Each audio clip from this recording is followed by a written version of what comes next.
There's a ghost on your back, Auntie, said my 5-year-old daughter, pointing at my sister-in-law. We were busy preparing for my mother's memorial service when my daughter said this, and we were all surprised. It's the time of year when our ancestors come back, My brother said casually with a laugh. In contrast, my sister-in-law turned red and raised her voice. Don't say things like that. Surprised by her sudden anger, I stopped cooking. However, my daughter continued. but that ghost. At this, my sister-in-law suddenly started trembling and turned pale. We were puzzled by her reaction, but later, we learned the shocking reason behind it. After getting a job, I moved to a city and met my husband at work. We got married when I was 28, and later, we had our daughter, Mia, and lived happily. Mia actually has a sixth sense, but it's a secret between her and me. Once, when a friend of mine came over, Mia said, There's a man on your back. and scared her. To prevent young Mia from being looked at strangely by others, I made a promise with her. Let's talk about ghosts only with Mommy. We lived our daily lives with this promise. Unlike me, my brother, who is 3 years older, chose to work locally. He got married 7 years ago, had a son, and lived with our mother in our family home. Since I live far away and can't visit often, I was grateful to my brother and his wife, Sophia, for living with our mother. However, I noticed a bit of tension between my sister-in-law and my mother whenever I returned home once or twice a year. I casually mentioned it to my brother, but he seemed completely unaware of the delicate relationship between his wife and our mother. One year during summer holiday, my brother's family, my mother, and my family gathered for a barbecue in the spacious backyard. The pizza oven and barbecue area, which my father had built by hand before he passed away, were often used for gatherings with friends and family. As the barbecue food was nearly done, I suggested a family trip to my mother. She looked a bit tired, and I wanted her to refresh herself. Hey, why don't we all go on a trip during the 3-day weekend in October? I heard there's a highly rated hotel with delicious buffet meals and a spa, I said, pulling a hotel brochure out of my bag and showing it to my mother. The brochure featured photos of open-air baths and relaxing stone saunas. Wow, that sounds wonderful. It's been so long since I've been on a trip. My mother said, her eyes sparkling as she looked at the brochure. At that moment, my sister-in-law clattered the dishes she was holding onto the table. Are you planning to waste money again? She said coldly. I was surprised and looked at Sophia. My mother's expression darkened immediately. That's not my intention. It's been a long time since Mary could take a break during a long weekend, so I thought a little enjoyment would be nice. My mother began to explain hastily to my sister-in-law, but her expression remained cold. We've never had the chance to go on a trip together, and I thought it might be nice for you to join us this time. I quickly tried to support my mother. There's no way we can afford such an expensive hotel, right? You need to consider our household budget. Or is Mary going to pay for everything? She said, looking at me without a smile. I couldn't say anything in response, and my mother fell silent, looking down. Well, our son is starting elementary school next year, so we have a lot of expenses. My brother, who had been listening to the exchange, said in a leisurely tone, trying to help, but the atmosphere remained heavy. After that, there was hardly any conversation, and as we quietly cleaned up, only the sound of cicadas echoed in the evening twilight. In February of the following year, while I was eagerly packing clothes into my suitcase, I suddenly received the news that my mother had passed away. My husband and I were busy with work and couldn't return home during the New Year holidays, so we were preparing for a late visit. My mother, who had no particular illnesses and prided herself on her health, was gone. What on earth happened?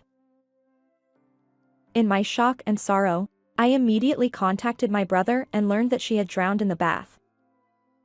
I had heard that many elderly people collapse in the bathroom due to sudden changes in blood pressure caused by the temperature difference between the room and the bathwater. However, I never imagined it would happen to my mother. She had been so happy when I suggested the trip. Tears welled up as I regretted not taking her to the trip, even if it was just her. The funeral was held quietly, but during the service, my daughter looked at me a few times as if she wanted to say something. However, I was too overwhelmed with grief and confusion to pay attention. That summer, I returned home for my mother's memorial service. There was a lot to do, and time flew by as my brother, sister-in-law, and I were busy with preparations. Relatives gathered one after another, and the house was bustling. My daughter, who had been quietly reading a book with my brother's son, suddenly stood up and pointed at my sister-in-law. There's a ghost on your back. The adults around her paused for a moment and looked at her, but soon resumed their tasks, laughing and saying, "Maybe children can see things we can't, and that could be true." It's the time of year when our ancestors come back. My brother said with a relaxed laugh, patting my daughter's head. However, Sophia, who had been pointed at, turned red and started to get angry. Don't say things like that. She snapped. Mia, who had been suddenly scolded, looked up at her in surprise. But that ghost is Grandma. My daughter continued. At that moment, Sophia turned pale and began to tremble. Something's wrong. My brother was puzzled by her sudden change, but knowing that Mia had a sixth sense, I started to think about the meaning of her words. Could it be that my mother's death wasn't an accident? Determined to find out the truth, I decided to investigate what had happened to my mother. However, since I was married and it wasn't my house anymore, I felt uneasy about searching through the house on my own. So, I decided to ask my brother for help. Just then, I heard from my brother that my sister-in-law was going to her parents' house for 3 days with her son. Seizing this opportunity, I quickly prepared and headed back to our family home to investigate with my brother. Upon arriving, I immediately went to my mother's room. Inside, I found a small desk with photos of my father and her 2 grandchildren, along with gardening magazines, her favorite hobby. Seeing these remnants of my mother made my heart ache. However, I took a deep breath and reminded myself that this was not the time for sentimentality. I started by opening the drawers of the dresser that my mother had brought with her when she got married, from the top down. There were only a few clothes, untouched since her passing. When I reached into the back of the bottom drawer, I felt something hard. What is this? What I touched was a small notebook, which turned out to be my mother's diary. As I flipped through the pages, I gasped. Mary? My brother called out, snapping me out of my shock. I turned around. This? What's wrong? Are you okay? I found this in Sophia's room. He handed me a piece of paper before I could show him the diary. The moment I saw it, I was convinced that my mother's death was not just an accident. A week later, I visited my family home with my husband and daughter. The house felt empty and lonely without my mother. That day, The children were tired from playing and started dozing off early, so my husband took them to the bedroom. Seizing the opportunity, I called out to my sister-in-law. Sophia? Could you come to the living room? I need to talk to you. She looked a bit annoyed at being interrupted from her chores but followed me. What is it? Why so formal all of a sudden? She asked, crossing her arms and staring at me. It's been 6 months since Mom passed away. Sophia, isn't it time you told us the truth? What are you talking about? She replied, her expression remaining cold. I pulled out my mother's notebook from my bag and held it out to her. This is the diary Mom kept. I'm going to read what she wrote. Sophia's eyes seemed to flicker for a moment. Recently, I can't wake up in the morning. Even though I get enough sleep, my head feels foggy, as if I'm in a mist. Sometimes, this feeling lasts all day. My mother started writing about her health changes in her diary last December. She detailed her symptoms meticulously, perhaps worried about the gradual changes in her previously uneventful daily life. It was written that she often felt dizzy and could barely walk, but my sister-in-law strongly insisted that she go shopping, so she forced herself to go out. The diary continued, after meals, I often feel extremely sleepy and can't concentrate. I even went to the hospital, but they couldn't find the cause. As I read the diary aloud, I could see my sister-in-law's face growing tense. Even when Mom couldn't bear the sleepiness and lay down on the sofa, you forced her to take a bath, didn't you? What? It's normal to take a bath every day. What's wrong with that? My sister-in-law replied, her voice tinged with irritation. And you made her do things even when she was feeling unwell? You didn't listen when she said she wanted to rest? I have a job too, and I'm busy. It's only natural to expect a little help from her since we live together, right? She showed no remorse. And how do you know that what's written in that notebook is true? Maybe she wrote lies to make me look bad. She added with a faint smile, as if suggesting I was making it all up. Seeing her reaction, I pulled out my final trump card. Then what is this? I thrust a crumpled prescription in front of her. This was what my brother had found in Sophia's room. Were you trying to make it look like an accident by giving Mom a large dose of this medication that induces drowsiness? The symptoms of sleepiness and dizziness are caused by taking a large amount of this drug. Stop making accusations. This is my medication. She turned away with a huff, trying to dismiss my claims.